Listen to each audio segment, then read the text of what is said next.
What's up, folks? How's it going? I'll tell you about me. I'm doing pretty nice right now, considering we are currently in the 60s. I believe it's like 59, 60, something like that. Just last week we had an historic ice storm. I was without electricity for days. Now we're sitting in the 60s. This is classic Kentucky weather. You never know what you're going to get. Just completely different every single year. So glad that you guys clicked on the video, by the way, because this is going to be a pretty killer video. These are going to be some rigs that you guys have probably never seen before, or at least, I would say at least 2 out of the 4 that I'm going to show you. Most of you have not seen them before. I don't know, maybe these are a little bit more common than what I think, but these are definitely some rigs that I don't hear a lot of chatter about, and these are some rigs that will absolutely catch you some fish. So with that said, I do want to say that you can find a lot of the stuff that I'm going to be using today, if not the exact brand, similar types of brands over at Shop Carl's. I'll leave a link down in the description. That's a new link that I'm going to be adding down in the description on most of my YouTube videos, if not all of them. So you guys make sure to go check those out. So yeah, just wanted to let you guys know about that.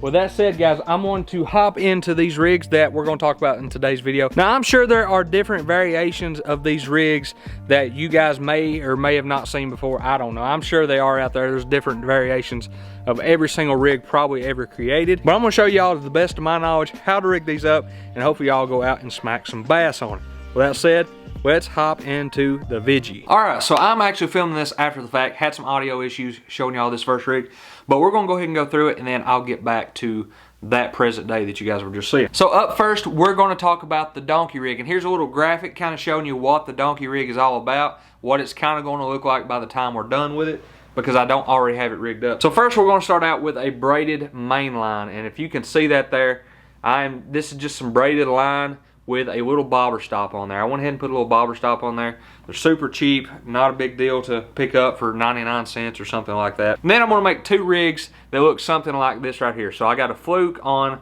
a 4/0 hook, I believe it is, about 2 foot of fluorocarbon line, or you can use monofilament, and then a little size 10 swivel. So we're pretty much gonna make 2 rigs just like this, connected to a swivel. One is gonna be a little bit shorter, so this one is around 2 foot, give or take a few, and the next one might be 2.5 foot, maybe a little bit shorter, maybe a little bit longer, depending on what you want to go with. So on the first one, we already got our bobber stop on the braided line there.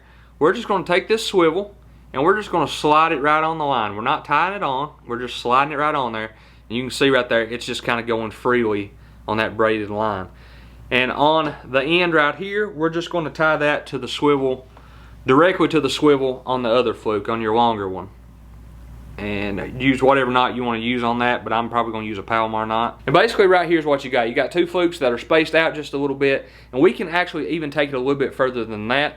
We can use different size hooks. Maybe you want to use a 3/0 hook on your top fluke, and maybe a 4/0 hook on your bottom fluke, just to get those baits running at different depths in the water column, cover more water, and of course hopefully catch more fish that way. One of the main concepts behind this rig is a lot of times this front rig will get the attention of the bass, may even get a strike, but this one that's kind of lagging behind, that's running maybe a little bit deeper, this will probably be the one that you catch most of your fish on. A great rig to try out in the fall or during the shad spawn, when shad are kind of bunching up together. That's what we're trying to mimic right here. And when you start twitching this back like you would a regular fluke, these things are just going to go everywhere. So yeah, this is a great rig to try out, the donkey rig, or also called the Double Fluke Rig. Let me know what you guys think, and let's go check out the other rigs. All right, now we got a rig that you guys might have seen before. It's called the Neko rig. Now, it's much more likely you've heard of that one versus the donkey rig, but basically you're going to take a Senko style bait, and this is actually called the Neko Fat, and I think Daiwa makes this bait possibly, but this bait was specifically designed, as far as I know, for Neko rigs in mind, thus the name Neko Fat. I'm basically just going to go ahead and put an O-ring on this, like I do with most of my other wacky rig stick baits, which it's kind of like a wacky rig, but there's one difference that really sets this apart. It's got a little nail here that you can find really at Lowe's, any hardware store, whatever. You don't have to have specific Neko weights, but this is just like a random nail. I'm not even sure what it's made out of. And you just put it right down in the center. And a lot of people like to use super glue, some kind of adhesive to hold that down in there. And then basically what you got right there is a wacky rig Senko with a weight in it. It's called a Neko rig. Let me find my wacky hook. There it is. And you're just going to take that wacky hook and just put her right through like that. And as that bait comes through the water, this side right here is going to hit the ground first, and for a second it's almost going to stand straight up, and then it's slowly going to fall down. And if you kind of pop that through a bass's bed, they're going to think that that's a bluegill or something that is feeding down on their eggs. And of course, they're going to take it and move it out of their bed. And of course, you're going to just swarp on a head, right? So the Neko rig is probably a little bit more familiar to more of you than the donkey rig, of course. But this next one, a lot of you probably have not heard about also, and I'm gonna go ahead and dig it up and show it to you. All right, so this is called the Tokyo rig, and this is actually a specific one that is sold by VMC. It's like $4.99 at my local tackle shop for 2 of these rigs. And basically all you have is a hook right there, a little O-ring, little metal O-ring, if you can see that, attached to a swivel. And on that O-ring is also this little piece of wire that hangs down just like this. And on that, you're going to put some weights. And I already have one rigged up, I'm going to show you, but this is what the bare rig looks like, just like this. And one of the most popular types of weight to put on there is some bullet weights, just like that. They go up and down real easy, slide through cover. All you do is put one weight on there, or a couple, or really ever how many you want to put on there, and then you take that wire, and if you can see right there, I have just bent that wire up so that those weights cannot come off. And a lot of people like to put 2 weights on there just for some extra clacking right there. Now the Tokyo rig is used a lot for punching or just flipping into some heavy cover. So a lot of times people like to go with very slender beaver baits with not a lot of appendages on there. And then I'm actually using a structure bug right here by Strike King, and I tore those little appendages off on the side. So basically all you got are these main appendages up here up front, and that's not going to stop it from going through any mats or anything.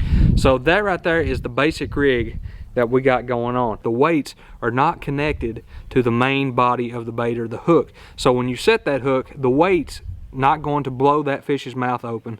Because think about a Texas rig. So if you got a big heavy weight, especially bigger heavyweights on a Texas rig, and you set the hook, that weight is more than likely going to hit the front of that fish's mouth. And it's going to be more likely to kind of spit that weight out or open its mouth so wide that the bait just comes out when you set the hook. With this right here, hopefully that's not going to happen.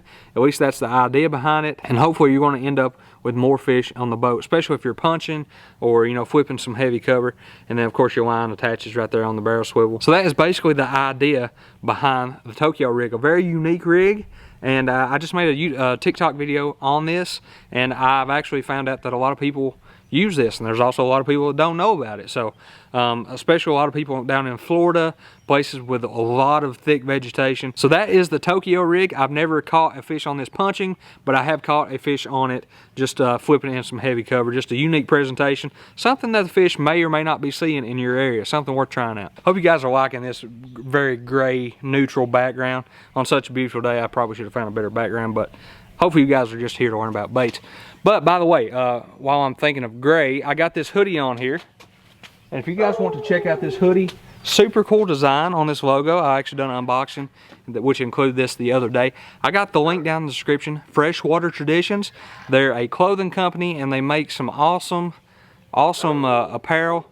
If you guys like fishing, like wearing fishing stuff, like to show off you're a fisherman like myself, my code is Tate, and get your order for 15% off, guys. It's a pretty snazzy hoodie and quickly becoming one of my favorites. So with that said, up last we have a very, very simple rig, a rig that I was fishing long before I even knew it had a name. This is called the Mojo Rig. And guys, if you're not fishing this rig right here, then y'all, where y'all at, seriously? But I'm always surprised on how many people really don't know about this rig, or may have used this in the past but didn't know it was actually a thing. So basically you have your standard fluke rig right there, just like that, and we're gonna act like this is attached to a rod and reel. And you're going to take a split shot weight, just a regular old split shot weight of whatever size that you want, depending on how fast you want this thing to fall. And you're going to clip it right just a few inches in front of your bait. And you're going to take some pliers, not bite it with your teeth, and put that on the line just like that. And basically what this does, y'all know if you fish a weightless fluke, that thing's going to take forever to fall, and sometimes that's what it takes to get those fish to bite. But sometimes I like to put a little weight on the end of that. So what we're going for here is, of course, you want your fluke to fall a little bit quicker, but it's also going to have a different action. It's going to have more of a diving action after you twitch it. Of course, it's going to twitch left and right, but when you twitch it and this weight hits the bottom, then that fluke is going to nose down on this weight right here. And hopefully that is going to look like this fish falling after this weight. Now hopefully those fish don't get a good enough look at that weight to realize it's a weight, it's a ball of metal, whatever. Hopefully that is going to look like something that's being chased by this fish. And of course, as natural as you can make things look underwater, usually that is better for you. So this is called the Mojo Rig. This is if you just want to drag this sucker behind it, that is also a very great presentation.